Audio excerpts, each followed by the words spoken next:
آپ نے جن مسائل کی نشاندہی کی ہے وہ اپنی جگہ موجود رہے ہیں، ڈیم فنڈ بنانے کی، عدالتی اوور سٹیپنگ کی، جوڈیشل ایکٹیوزم ایک مسئلہ ہے پاکستان میں، چاہے وہ سٹیل مل کا معاملہ ہو، ریکوٹیک کا معاملہ ہو، سیاستدانوں کو نااہل کیے جانے کا معاملہ ہو۔ آپ سے سوال یہ کہ یہ معاملات آئینی عدالتوں یا آئینی عدالت کے قیام سے کیسے حل ہوں گے؟ اس بات کی کیا ضمانت ہے آپ کو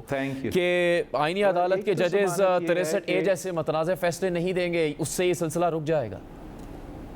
تھینک یو۔ تو ایک تو طریقہ یہ ہے کہ آپ دنیا بھر میں اگر کوئی ایسا کامن لاء کا ایگزامپل مجھے ملتا ہے تو ساؤتھ افریقہ کا ایگزامپل ملتا ہے، جہاں انہوں نے ہمارے جیسے قانون ہوتے ہوئے پھر بھی ایک الگ آئینی عدالت قائم کیا۔ اور ایک جو ہمارا ان کے ساتھ ایشوز ملتے جلتے ہیں وہ یہ کہ وہاں بھی مختلف ڈیموگرافکس کا بائیفیکیشن ہوتا ہے، اور ایک آئینی عدالت ان سارے ڈفرینسز کے باوجود ایک کنسنسس بنا سکتے ہیں۔ جو دوسرا بہت ضروری بات ہے وہ یہ کہ ہم نہ صرف ایک آئینی عدالت، میں نے آج کی بھی PLF کی تقریر میں یہ کہا کہ صرف ایک آئینی عدالت یا آئینی بینچ بنانے سے تمام مسئلے حل نہیں ہوتے ہیں، اس کے ساتھ ساتھ ہم نے جوڈیشل اپوائنٹمنٹ کا پروسیس بھی حل کرنا ہے۔ ایک ان کو ایک خاص عدالت اس لیے دینا ہے تاکہ وہ بالکل اپنا فوکس ادھر رکھیں، تمام آئین کے سوال کے حوالے سے جواب دے، جو بھی پولیٹیکل کیسز ہے، کانسٹیٹیوشنل کیسز ہے وہ دیکھے، فنڈامنٹل رائٹس کے کیسز ہے وہ دیکھے، اور ساتھ ساتھ جو میجورٹی آف کیسز ہے جس کا کام ہے ہائی کورٹ، سپریم کورٹ کو وہ دیکھنا، وہ بھی دیکھے۔ لیکن اگر آپ جوڈیشل اپوائنٹمنٹس کا پروسیس کو چینج کرتے ہیں جس میں آپ جو موجودہ طریقہ کار ہے کہ جو سٹنگ چیف جسٹس ہے وہ اس کی بیسکلی انہوں نے ڈیفنکٹ کر دیا پروسیس کہ وہ اپنا مرضی کا ججز اپنی مرضی کے طریقے سے تعین کرتے ہیں۔ So what we have resulted is from the Iftikhar Chaudhry court a perpetualization of this concept of super judicial activism that is not found anywhere else in the world. The only counter to that is for us to have a proper appointment for the process of judges that is not one that is just and exclusively left in the domain of the higher judiciary that protects the concentration of powers in the hand of any one individual, but actually a consensus decision of a forum that, sure, it can include members of the judiciary, but must also include members of the opposition and the government, must also include members of the bar, اور ان سب کے پاس یہ اختیار ہو کہ وہ نام تجویز کرے، اس نام پہ ڈیبیٹ کرے، اور جو کنسنسس بنے وہ کنسنسس کے بعد وہ جج بنے۔ وہ آپ کو ایک ایسا موقع دے گا جو کہ تمام پارلیمنٹس کے پاس اختیار ہے، مگر آپ کا بیچارہ پارلیمنٹ کے پاس اختیار نہیں ہے کہ وہ جو ججز کا پورا جورسپروڈنس ہے اس کو ایگزامن کیا جا سکتا ہے آئینی کورٹ پہ بٹھانے سے پہلے۔ اور جو ہمارا سپریم کورٹ کے ججز ہوتے ہیں، کبھی کوئی کمرشل جج کا پریکٹس ہوتا ہے، کب کوئی کرمنل کا، بڑی ریئرلی کوئی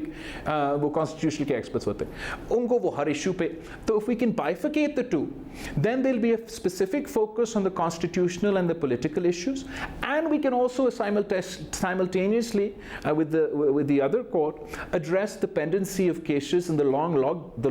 log jam of issues that is a result of the fact that the judges spend more time on political cases than they do on the cases of the public. تو ملال صاحب، اگر آپ ججز کی تقرری کے طریقہ کار کی بات کر رہے ہیں تو آپ اس سے پہلے ذکر بھی کر چکے ہیں، امریکہ کی مثال دی جا چکی ہے، تو وہاں تو تعیناتی کا عمل پھر صرف جج صاحبان کے لیے نہیں ہے، وہاں تو سیکریٹری آف اسٹیٹ کے لیے بھی ہے، وہاں تو ایمبیسیڈرز کے لیے بھی ہے، آرمی چیف کے لیے بھی ہے، وہ کانگریشنل کمیٹی کے سامنے پیش ہوئے بغیر، ان کی منظوری کے بغیر نہیں تعینات ہو سکتے۔ تو پاکستان میں صرف ججز یا چیف جسٹس کے لیے کیوں؟ نہیں، ایک تو ججز اور چیف جسٹس نہیں کرتے اس وقت ایسے نہیں کرتے، وہ اپنی مرضی کے کرتے ہیں۔ آپ یا ان کے ساتھ پریکٹس کرتے ہو یا ان کے ساتھ رشتہ داری رکھتے ہو تو اس پہ آپ جج بنیں گے، ورنہ نہیں بن سکتے۔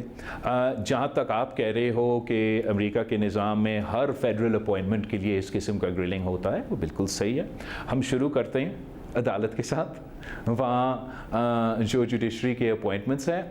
Actually جو پیپلز پارٹی کا پروپوزل ہے, جو اپنا پیور پیپلز پارٹی کا پروپوزل ہے, that takes us back to the 18th Amendment, and the 18th Amendment gave Parliament the choice, Parliament the veto, and the suggestions would come from the judiciary. جو compromise بنتا جا رہا ہے وہ یہ کہ ہم دونوں پارلیمنٹ اور جوڈیشری کمیٹی کو ملا کے مل کے فیصلہ کرے, چلے کنسنسس کی طرف.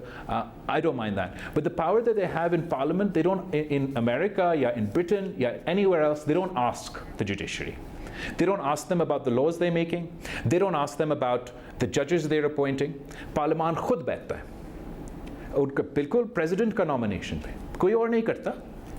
کوئی جج نہیں کرتا. پریزیڈنٹ فیصلہ کرتا ہے کہ میں نے فلاں بندہ کو جج بنانا ہے, اور وہ فلاں بندہ پھر پارلیمنٹ کا کمیٹی کے سامنے پیش ہوتا ہے. اور جس طریقے سے وہ انٹرویو اس کا کرتا ہے, میں آپ کو بتاؤں شاہ زیب خانزادہ صاحب بھی بیٹھا ہوتا, وہ اس قسم کا انٹرویو کسی گیسٹ کے ساتھ نہیں کرتے. جو امریکن کے سیاستدان کے سینیٹرز ان کے مستقبل کے ججز سے کرتے ہیں. آپ اپنی بات جاری رکھیے گا, سوال یہی تو ہو رہا ہے کہ وہاں صرف ججز سے نہیں ہوتا کمیٹی میں انٹرویو, تو پھر اور عہدوں کے لیے بھی لوگوں سے ہوتا ہے. چلے وہ دوسرے عہدوں کے لیے بھی میں کرنے کے لیے تیار ہوں, مگر جو اس وقت بحث ہو رہا ہے وہ عدالت کے حوالے سے ہے اور عدالت کی اپوائنٹمنٹ کے حوالے سے ہے. تو جو میں اگزامپل وہاں کے دے رہا ہوں, میں آپ کو یہ بتانے کی کوشش کر رہا ہوں کہ even the compromise suggestion that we are giving, where we're allowing for the judges to have a role in the appointment, still in our compromise judicial reform, that is not something that's there. There it's completely an executive domain. They nominate, and then it's completely the legislature's domain, the Senate's domain, that they confirm, and then that person becomes a judge of the Supreme Court. وہاں نہ آزادی عدلیہ کا آزادی کا سوال اس پہ ہوتا ہے, نہ سیاستدانوں کو پتہ کچھ نہیں ہے قانون کا, وہ کس کو کوئی نہیں پوچھتا. وہ کہتے ہیں ان کے پاس مینڈیٹ ہے, وہ منتخب ہیں. آپ اس قسم کا پروسیس چاہتے ہو بیوروکریسی کا اپوائنٹمنٹس کے لیے, ہم کر سکتے ہیں. آپ اس قسم کے پروسیس چاہتے ہو فوج میں جو تعیناتی ہوتے ہیں, it wouldn't be for Forge because it's not actually the brigadiers and the generals جس کو اپروو ہونا پڑتا ہے, ان کا سیکرٹری آف ڈیفنس کو اور اس قسم کے عہدیدار کو سینٹ کنفرم کرتے ہیں. تو وہ آپ لے کر آ سکتے ہیں, میں کسی کو روک نہیں رہا ہوں, لیکن اس وقت میں کہہ رہا ہوں کہ جب تک یہی ہوگا کہ آپ with in the judiciary, by the judiciary and for the judiciary فیصلے کریں گے, تو وہ کورٹس بھی ایسے چلیں گے. اور یہی وجہ ہے کہ ان کا پورا فوکس اس پہ رہا ہے. ان کا کوئی دلچسپی اس پہ نہیں رہتا کہ عوام کو انصاف دینا ہے, ہم نے مسائل کا حل نکالنا ہے. وہاں بھی ایک قسم کا جوڈیشل سیاست شروع ہوا ہے, اینڈ اگر اس کو آپ نے روکنا ہے تو you have to. And I am not, میرا یہ نہ یہ میرا نقشہ ہے, نہ میں نے یہ سوچ کے, پر یہ شہید محترمہ بینظیر بھٹو اور میاں محمد نواز شریف صاحب نے یہ نہ صرف کنسنسس دونوں جماعتوں کے حد تک مگر تمام سیاسی جماعتیں including JUI, including PTI, endorsed the Charter of Democracy every single year. Even in 2023, August 2023, civil society آپ اسی اسلام آباد میں بیٹھ کے انہوں نے کانفرنس رکھا, Charter of Democracy 2.0 کا نام دیا, اس میں پیپلز پارٹی کے نمائندے, PTI کے نمائندے, سول سوسائٹی کے نمائندے, لائرز کمیونٹی کے نمائندے, اور انہوں نے پورا چارٹر جیسے آپ کہہ رہے ہیں کہ فریڈم آف دا پریس پہ, فریڈم آف ادر تھنگس پہ, لیکن جو پہلا ڈیمانڈ تھا وہ یہ کہ آئینی عدالت بنائیں. اس لیے یہ آج سے نہیں, یہ کافی ایک پرانا مطالبہ ہے. اور اگر ہم سمجھتے ہیں کہ سیاسی طور پہ آج ممکن ہے کہ یہ ہم کریں, تو ہم ضرور کوشش کریں گے. بلاول صاحب, پھر ٹائمنگ کے علاوہ یہ بھی ہے کہ کیا یہ پرسن اسپیسیفک معاملہ ہے کسی حد تک؟ عمران خان صاحب تو مسلسل یہ تنقید کر رہے ہیں کہ سب جلد بازی جسٹس قاضی فائز عیسیٰ کے لیے ہو رہی ہے. آپ لوگ چاہتے ہیں کہ جسٹس قاضی فائز عیسیٰ کو توسیع ملے, چونکہ اس موقف کو اس لیے تقویت ضرور مل رہی ہے کہ آپ عین اس موقع پر کر رہے ہیں جب 25 اکتوبر میں بہت کم وقت رہ گیا ہے اور قاضی فائز عیسیٰ کی ریٹائرمنٹ کی ڈیٹ ہے, تو یہ پرسن اسپیسیفک ہے. میں سمجھتا ہوں کہ یہ تو ضرور PTI کا کوشش رہا ہے. PTI کا کوشش شروع دن سے یہ رہا ہے کہ ہر عہدہ کو متنازع بنایا جائے, پارٹیزان بنایا جائے, اور یہ حملہ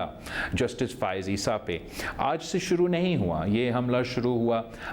PTI کے دور سے. جہاں تک اس آئین سازی اور قانون سازی کے حوالے سے ہے, پاکستان پیپلز پارٹی کا نہ آج نہ کل, نہ میرا اوریجنل ڈرافٹ, نہ میرا چارٹر آف ڈیموکریسی, نہ میرا منشور, نہ میرا آج کا legislation draft is person specific as far as Justice Faiz Issa is concerned. If you want to ask why is Maulana Fazlur Rahman, why is PTI, why is